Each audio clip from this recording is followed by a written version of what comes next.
مسئلہ ہے اخلاق کا. چلتی نہیں ہے گھر میں والدین کی, چلتی کس کی ہے؟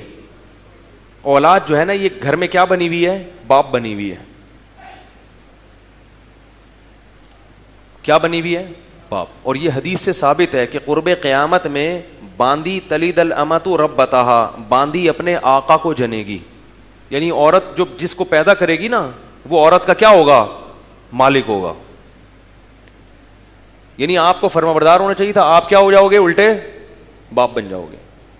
میرے پاس بعض ایسے کیسز آتے ہیں, اللہ کی قسم دیکھنے سے ایسا لگتا ہے کہ یہ جو بیٹا ہے نا یہ غلطی سے پہلے بعد میں پیدا ہو گیا. ابا غلطی سے پہلے پیدا ہو گئے, ابا کو بعد میں پیدا ہونا چاہیے تھا بیٹے کو. یعنی اسٹائل ایسا ہے ان کا. باپ اپنی اولاد کے سامنے ایسے کر کے بیٹھا ہوا, بیٹا دیکھو نا, بیٹا دیکھو نا, ایسے نرم لہجے میں, اور بیٹا جناب اس کے پیشانی سے سلوٹیں ختم ہی نہیں ہو رہی.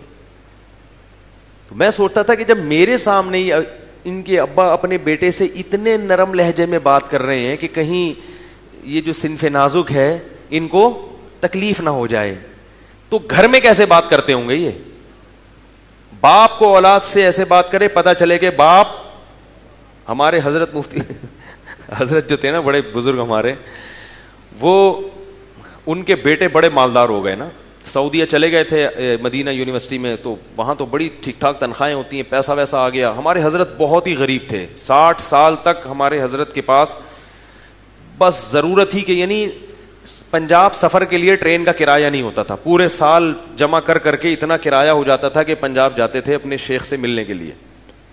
بہت غربت میں وقت گزارا ہے 60 سال تک, لیکن ایسے خوش رہتے تھے اور دیکھنے میں ایسے لگتا تھا جیسے ان سے بڑا سیٹھ کوئی دنیا میں ہے ہی نہیں. ایسا لباس اور شان اور ایسا خوش. تو ظاہر ہے دینداری کی وجہ سے اللہ دل کو خوش رکھتے ہیں کہ لوگ ان سے آ کے قرضے مانگتے تھے, کیونکہ بہت بڑے سیٹھ ہیں یہ. تو حضرت کے بیٹے جو ہے نا وہ باہر چلے گئے, ان کو بڑا پیسہ آ گیا. پھر اللہ نے حضرت کو وراثت دی, زمینیں بکی, اس زمینوں کی وجہ سے حضرت کے پاس پیسہ, پھر بڑی آخر عمر میں بڑی دولت کی ریل پیل ہوئی. تو حضرت کے بیٹوں نے ایک گاڑی خریدی بڑی خاندانی. تو حضرت نے فرمایا کہ میرے بیٹوں نے جب گاڑی خریدی تو مجھے خیال آیا کہ میں ان سے زیادہ مہنگی گاڑی خریدوں گا تاکہ پتہ چلے کہ باپ میں ہوں. کہیں ان کی گاڑی کو دیکھ کے لوگ یہ نہ سمجھیں کہ باپ کون ہے, یہ تو باپ کون ہے, میں ہوں. کہا میں گیا. پھر جو دیندار لوگ ہوتے ہیں نا وہ پیسہ خرچ کرتے ہیں, بچا بچا کے نہیں رکھتے. وہی پیسہ ہے, جب اللہ نے دیا ہے تو اچھی گاڑی رکھو, اچھے کپڑے پہنو, اچھی سواری رکھو. تو وہ گئے گاڑی لینے کے لیے. تو حضرت فرماتے ہیں میں گاڑی لینے کے لیے جب گیا تو شو روم میں نے کہا بھائی گاڑی دکھائیں. انہوں نے مولوی صاحب کی شکل دیکھ کے بولا کہ کیا گاڑی, چھوٹی موٹی ایف ایکس دکھا دو ان کو. تو انہوں نے فرمایا کو گاڑی دکھاؤ یار. تو حضرت کا پھر اسٹائل ہی الگ تھا. تو وہ کہنے لگے یہ آپ کی رینج کتنی ہے؟ حضرت فرمایا رینج کو چھوڑیں, گاڑی دکھائیں گاڑی.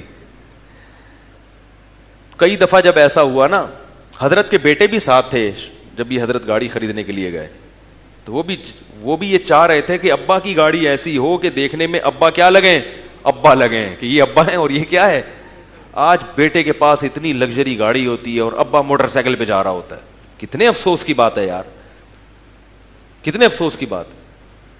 تو بھائی ان کو بھی کچھ اچھا پہناؤ. بولے جب اللہ نے مجھے دیا تو آپ, نبی صلی اللہ علیہ وسلم نے فرمایا انت و مالک لابیک, تم بھی, تمہارا مال بھی تمہارے باپ کا ہے.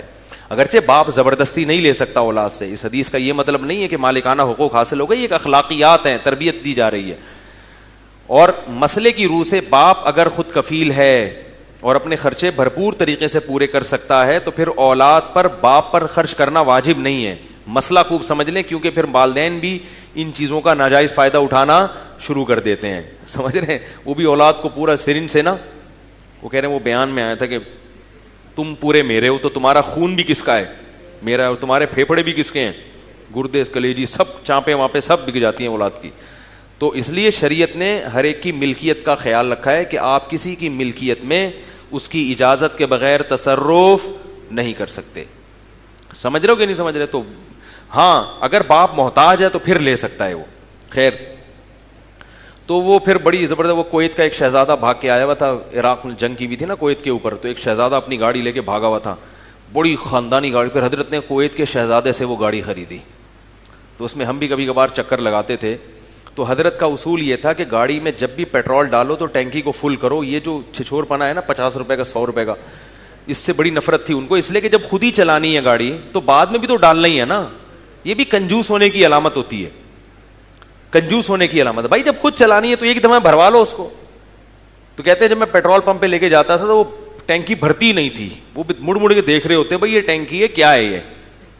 ہاں اگر آپ کی بائک یا گاڑی محلے والے استعمال کر رہے ہیں تو پھر 50 روپے سے زیادہ نہ ڈالیں, کیونکہ مجھے تجربہ ہے, بہت سے لوگ گاڑیاں لے جاتے ہیں, بائکیں لے جاتے ہیں, پیٹرول سارا آپ کے کھاتے میں, تو ٹینکی بھرو گے تو پھر یہ ہو جائے گا. اور ویسے بھی کوشش یہ کرنی چاہیے کہ اپنی چیزیں استعمال ہوں. وہ ایک آدمی تھا, لوگ اس نے بائک خریدی تو لوگ اس کے پاس آتے کہتے ہیں یار بائک مل جائے گی, پیٹرول میں خود ڈال دوں گا. وہ بیچارہ شرمندہ ہوتا کہ پیٹرول بھی یہ خود ہی ڈال رہا ہے تو میں کس منہ سے منع کروں, لے جا بھائی ڈال دینا. پھر تھوڑی دیر میں کچھ یار کوئی بائک مل جائے گی پیٹرول ڈال دوں گا میں, لے بھائی. پھر کوئی تیسرا آتا, مولوی بھائی صاحب ذرا بائک مل جائے گی پیٹرول ڈال دوں گا.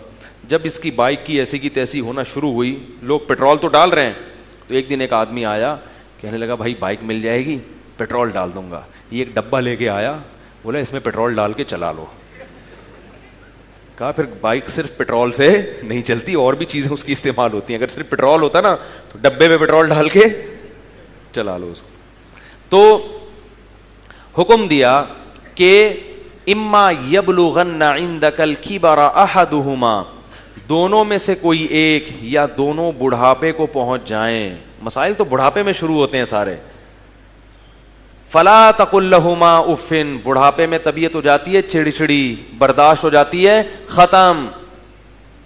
سب کے ساتھ ہوتا ہے ایسے, بڑھاپے میں انسان کے اعصاب کمزور ہو جاتے ہیں, بات بات پہ غصہ آتا ہے اس کو. تو اللہ فرماتے ہیں کہ ان کو اف نہیں کہنا ہے. اف کا لفظ اس لیے ذکر کیا کہ اس سے اف سے کم کوئی تکلیف کی چیز ہی نہیں ہے. اف سے کم کوئی تکلیف کا کوئی لفظ ہی نہیں ہے نا. تو اف بھی مت کرو, ولا تنہرہما, اور ان کو جھڑکنا نہیں ہے. ہوں اس طرح کر کے جو بات کی جاتی ہے نا, جھڑکنا نہیں ہے. ولا تنہرہما وقل لہما قولا کریما, اور جب بھی بات کرنی ہے تو عزت والی بات کرنی ہے. ان کو کریم کہتے ہیں ریسپیکٹ دینا کسی کو, قول کریم یعنی ایسی اس طرح سے بات کرنی ہے جس سے یہ اندازہ ہو کہ آپ ان کو عزت دے رہے ہیں.